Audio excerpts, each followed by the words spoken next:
welcome back to my channel.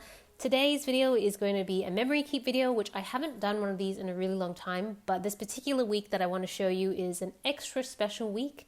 It's the week I gave birth. It is also the first week of my maternity leave, so it's been a little while now, a few months, and I finally have found time to actually sit down and record this voiceover. Life with a newborn has completely changed my life. Very, very time poor, but I don't think I've ever been as happy as I am now, which I think is a big thing because I think if you guys had watched my previous videos where I talked about the fact that I was pregnant, I mentioned that I had gone through antenatal depression. So to be in a position where I can honestly say this is the happiest period of my life is just amazing. But yes, the video you're watching was filmed over the course of a few days because it's kind of hard to find solid chunks of time now, but hopefully it is not too obvious. And I'm mostly just going to talk about the day I gave birth, or at least the period leading up to it, and then the delivery itself, rather than the entire week, because I feel like I have a lot to say about this. And warning you now, it is going to be a really, really rambly video. So hopefully, if you're someone who likes to listen to long form content, then this is great for you. If not, then hop over to one of my many other videos that I have. But before I get into my story, I just wanted to let you know this kit is actually a collaboration between Stick With Me and the Sticky Station, which was done I think this was released back in 2016. So I've been holding on to this kit literally for the last 6 years. And I've been saving it for an ultra special occasion, and I cannot think of a more special occasion than the birth of my first child. So it felt very fitting. And what was really great is the sticker paper was still really sticky, like it didn't feel like it'd been around for so many years. So really glad that I finally got to use this kit. So this particular week I was 37 weeks pregnant, and the plan with my doctor was actually to have me induced at around 39 weeks. I wasn't going to go full term because I do have gestational diabetes. So in my mind, I actually had 3 weeks of maternity leave where there would be no baby. So I would have a lot of time to myself to get stuff done. I was feeling really productive. I was going to film lots of content. I was going to do a lot of nesting and organizing of the house because it's a new house that we just recently moved into. So there was a lot of things that still needed to be done. I was going to bulk up the sticker shop, so there was a lot of inventory that I could use. So that was basically my plan for the 3 weeks, but it didn't quite turn out that way in the end. My Friday night was pretty normal. So the day I delivered was actually Saturday. So Friday night was pretty normal. I remember at around midnight, I was still taking photos of my bump. If you guys have ever experienced pregnancy before or been close to someone who has, you know that once you pass a certain number of weeks, you'll notice there's a lot of movement with your baby, and it is the most fascinating thing to watch your belly kind of jiggle and move. So pretty much every single night I'd have my shower, then I would hop into bed with a very greased up belly because I was always oiling everything to prevent stretch marks. And I just would sit there feeling my baby and then watching my baby move around. Honestly, that was probably my favorite part of the pregnancy. So towards the end of my pregnancy, I feel like I was using the bathroom probably every 3 to 4 times. Baby sat right on my bladder, as I feel most babies do, so I couldn't go very long without using the toilet. And I think it was around 3 a.m. I went up to use the toilet. All was fine. I went back to bed. Just as I was laying down, I felt this gush. And it took me like a second to register, but I pretty much instantly knew that my water had broken. And I'd always wondered how this would happen or how this would feel, because in the movies you see just this bucket of water come out. That was really not the case. For any ladies out there who have a period, it is pretty much like a very fluid period, but quite sudden. So if you manage to hobble to a toilet pretty quickly, you won't be wetting the bed or anything like that. I was a little worried that I was going to leave this massive puddle on the bed. I did not. I'd probably soaked my underwear, but that was pretty much it. And I remember lying there when my water broke, and I was kind of in shock because I wasn't expecting it, but I knew what was happening. And I know this might get a bit TMI, but I'm just going to go into detail because I find this stuff interesting. So essentially when your water breaks, it's just the amniotic fluid that is protecting the baby leaving your body. And I thought that would pretty much be the start of labor, but I wasn't experiencing any contractions at all. It was just my water broke, and that was pretty much it. I was still having my Braxton Hicks contractions, which are kind of like practice contractions your uterus goes through to kind of prepare itself for delivery. It's like I don't know, pumping iron or something like that. It's like exercising. That's what I've been told. So I was having those, but no actual contractions. And also, in terms of amniotic fluid, this is what I found really fascinating. I thought maybe the liquid would just be completely clear or maybe bloody or something like that. It is definitely not either of those. It is kind of clear, mostly clear, but it reminds me of like a tea. So it's like slightly tinged, but the thing that really I found fascinating is it looks like it's filled with lots of little sakura pink flower petals that are just floating in the water. I know it's definitely not petals because it's my amniotic fluid. It is likely just lots of membrane and stuff like that. But it just, weirdly to me, looked really beautiful. I know, I feel weird saying that amniotic fluid looks really beautiful, but that is honestly what it looked like when I saw it, and it's stuck in my mind ever since. So after I cleaned myself in the bathroom, I was really glad that I had a bunch of maternity pads because I think I went through a whole pack of them just with the amniotic fluid. There's just a lot of fluid, and it was leaking over the course of a few hours. After I'd cleaned myself up, I went to Tobias and I woke him up and I just told him that, oh, my water broke. And the shock on his face, I will never forget. I don't know if he thought he was dreaming, but he was just like in a sleep state. Like, what are you talking about? I'm like, my water just broke. And he's like, what? Oh my God, we have to call the hospital. It's like that panic that sets in that I've seen in movies. And it was just so classic. I just loved it. So we did call the hospital. And they were more curious to know if I was experiencing any contractions or anything like that. Sometimes women will leak fluids that are not their water breaking. So they wanted me to be very sure. So they said, just stay at home for another hour. And if I'm soaking through pads, then come in. So we stayed for another hour, but we still had not really finished packing our hospital bag because, again, I didn't think I was going to be delivering this early.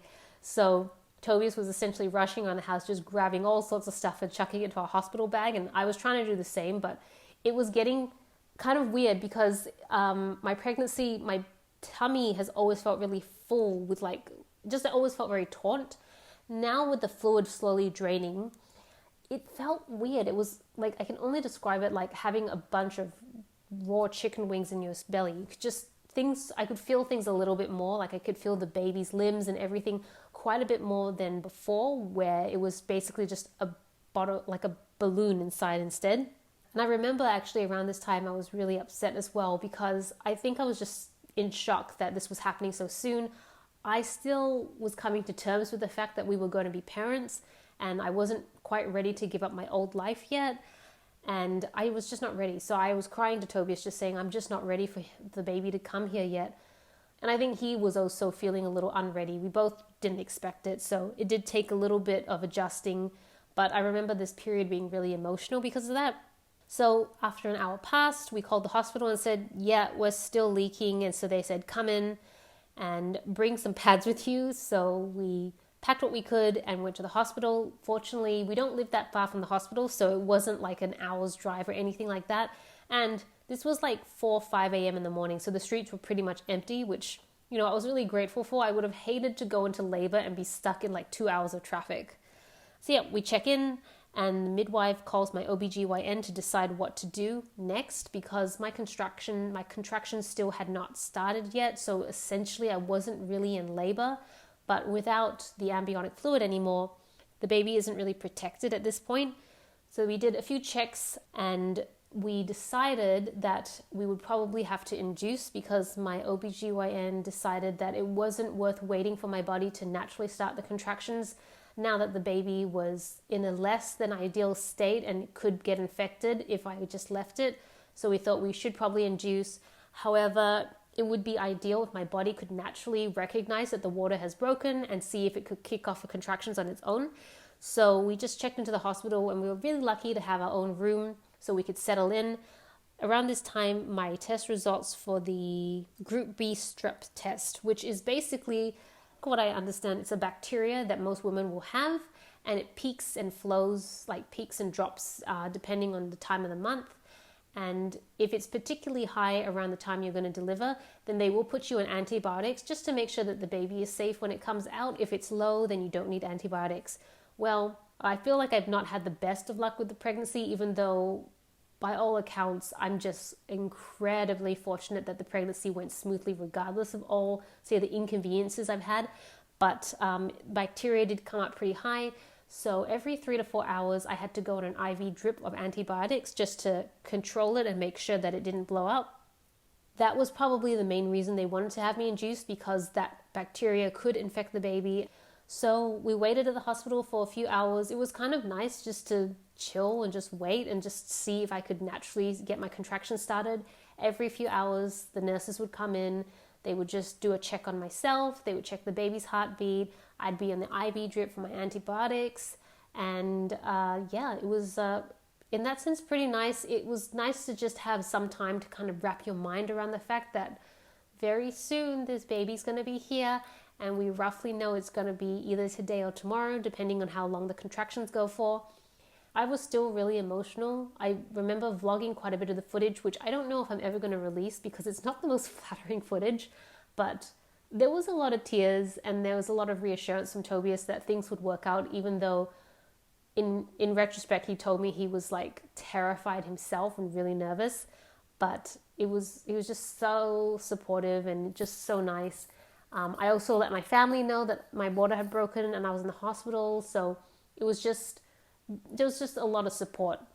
So by around 6 p.m., I still had not started any contractions. So it had been about over 12 hours since my water broke and my contractions still hadn't started. So the doctor decided, yes, let's just get on with the induction.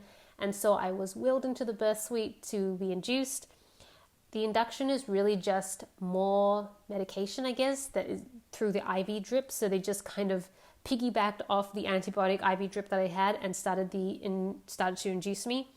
And pretty soon, I think like 15 minutes after they gave me the medication, I could start to feel really light contractions, which I can only describe to be kind of similar to period pain. It's kind of in that same vein, but different. Like it starts soft and then it grows and then it fades. But each time it peaks, it gets a little stronger and stronger and it gets more painful. And at first I was able to manage most of it with just breathing. So I had learned a ton of breathing exercises through all my therapy that I'd gone through to manage my depression earlier. And so I was using those same techniques, which really, really helped. I wondered whether maybe I could do this naturally for like a split second there, because I was like, I can manage this pain. It's not too bad. But it does get a lot worse. Quite honestly, I am someone who is kind of a chicken when it comes to pain. So I can honestly say this was the worst pain I have ever experienced in my entire life. But don't let that scare you. In the end, it was 110% worth it. And I would do it a million times over if I knew exactly what I was getting at the end, which was like the most beautiful baby in the world. So I started feeling the contractions get stronger. They decided to give me some gas, which you'd breathe in, and it just kind of eases the pain a little bit, but really not much. And I think by the time I hit about 8 to 9 p.m., the contractions were so bad that I was just crying. Like I just couldn't stop crying. They were so painful. So that's around the time I decided I really need the epidural. And that was something I had planned the whole time. Because like I said, I'm a chicken when it comes to pain. So I knew that I would need good, serious pain relief. So the anesthetist came back and he administered the epidural. That whole process was honestly terrifying. Even though I know I needed it, I was really scared because it's right in your spine, right? And so my biggest fear was getting paralyzed or something like that. But the contractions were so painful that I almost couldn't feel any of the needles that were going into my back. They numb it first with like a local anesthetic. So that I felt initially, but it was like the smallest prick because every time a contraction came, it just overrode any other pain that I felt. And they were coming in every, say, 5 minutes or so. So once they numbed my back, they had to then put that really big needle in. I don't know if you guys have ever seen videos or photos, but Google it if you're interested. It's a really scary needle that goes directly into your spine. And I remember him feeling around and telling me to sit straight and don't move, which is really hard when you have contractions going through your body because you can't help but tense when that happens or breathe really heavy. I remember at one point as he was feeling around, I felt like this sharp pain in my spine and it freaked me out. But what freaked me out more is when I yelped and he's like, what? And I was like, I'm feeling pain in my back. He started to sound worried and I'm like, okay, if the expert sounds worried, then I really should be worried. But I don't know what happened. I don't know what it was, but in the end it went away really fast. He just, I guess, moved the needle or something. And probably within about 10-15 minutes, I felt this like warmth just go through my body, like from my waist down. And I was numb. I couldn't feel anything. And it was total bliss because the contractions, I could feel the contractions in the sense that they were still like tight, but the pain was completely gone. And I was so happy. It was so nice. And I couldn't stop, like, I was still like wiping my tears away from all the contractions, but I was like thanking the anesthetist so much because it was such great pain relief. So at that point, I think they'd measured me. I was about 4 centimeters dilated. And from everything I've read, everything I've seen, because it's my first pregnancy, it would take quite a while. And it was already like 9 p.m. So I'm like, great, I'm probably going to have this baby on a Sunday, maybe in the morning sometime. I have no idea. So Tobias just sat with me and we just kind of talked for about an hour or so. I can't quite remember. I was starting to feel pretty tired because we'd been up since 3 a.m. in the morning. So we were both kind of sleepy. So we're just kind of, talking, midwives coming in now and then just to check on me. But I think at around 10 or so, I felt the pain starting to come back and I figured, it must be the epidural starting to wear off. So I was trying to breathe at first, just thinking I could manage it. The pain just kept getting so bad that in the end, we ended up calling the midwife in and just letting her know, look, I think the pain is just getting really intolerable. Could you top up the epidural?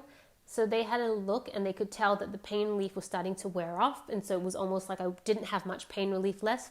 So they were going to top it up. But I think one of the senior nurses, before she did that, they wanted to just double check where I was, if I was dilated or not, or how far dilated I was. Because I think it's a bad idea to administer a high dose of pain relief when you're just about to deliver, because you kind of want to have a good feel with how your body is. You want to be able to still feel your body so that when you're doing the pushing and stuff like that, you know how hard to push or when to push. If you numb everything, you won't even be able to tell when there's a contraction, so you can't push at the same time. So she checked and I was 10 centimeters dilated.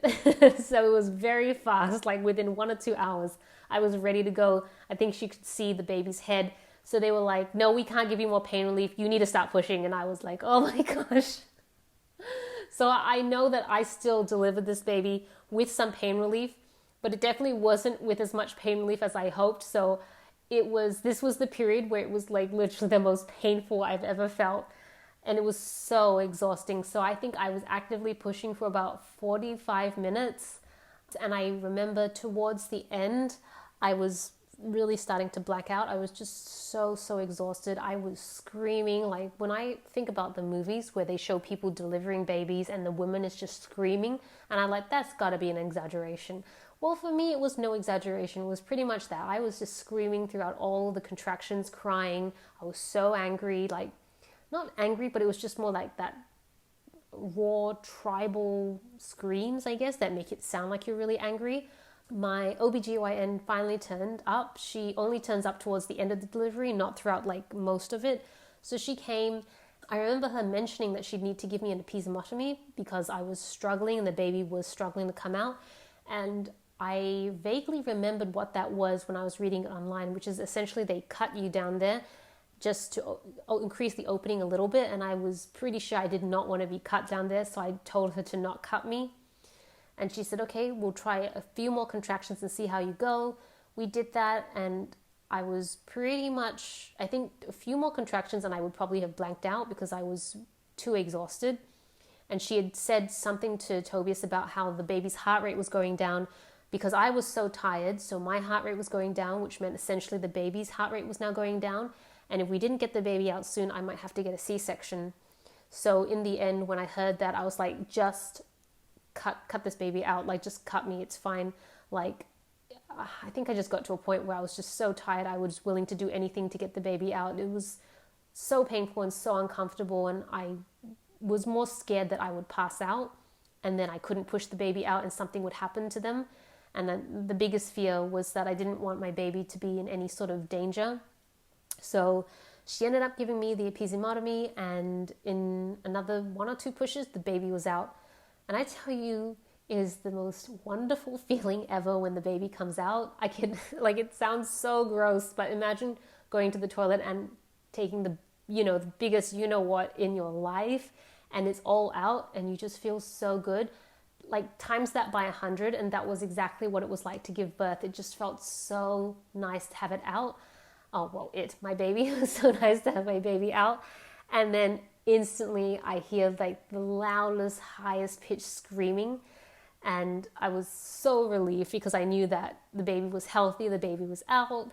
And and then I felt, okay, now, Celina, you can pass out. And I think I pretty much blacked out for about 10 minutes after that, because I remember being told, do you want the baby on you? Shall we put the baby on you?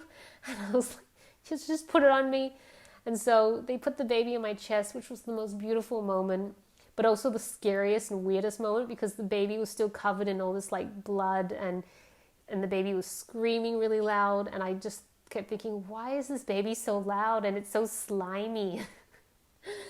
I don't know. I think you go through a lot of weird stuff when you're delivering because you just don't know what to expect. So you just kind of go with it. But I think I fell asleep for 5 minutes there or something like that because I was so tired. And I think Tobias had gone into shock because he had never seen anyone deliver a baby before, and he had witnessed the whole thing. He was actually helping with the delivery. So I to see him so like shocked and emotional, I think Tobias got super emotional when our baby arrived, because obviously it's something that he's wanted for a really long time, really, really wanted. So it was really nice to see how emotional he was. I remember he cut the umbilical cord. He said the umbilical cord is like calamari. So there you go. I never saw it because I was too focused on trying to get my energy back and looking and listening to this screaming baby on my chest. Eventually they pulled the placenta out, which was almost like giving birth all over again, but like 1/10 of the pain and discomfort. My doctor just pulled it out, and I couldn't believe how big it was. It was massive. But weirdly enough, when I looked at it and it just looked like this blob of an organ, you just feel so kind of grateful, because I'm like, thank you so much for looking after my child, providing my child with nutrients and life, and now my baby is here, healthy, happy, and now I can take over. So it's just, I don't know, go into a very reflective state about how everything is so beautiful and magical, but also very painful and tiring at the same time. That was pretty much my birth story. Baby was born just before midnight on the Saturday, so I didn't quite make it to Sunday. So it was the most intense day of my life, I think. So many emotions, so many physical discomforts, and it was such a surreal day. Maybe that's the best way to describe it. Really, really surreal. Nothing really prepares you for it. You can watch a million birth videos and you can get some sort of idea, but you won't know until you go through it yourself. I did post in my community tab wanting to know what sort of videos you guys wanted to see, as well as letting you guys know that I am kind of struggling to maintain a schedule at the moment, just because I am still in the newborn phase-ish with my baby, but hopefully things will start to plateau soon and I'll find some sort of regularity. But until then, thank you so much for watching. This is Celina reporting from my room. Back to you, internet.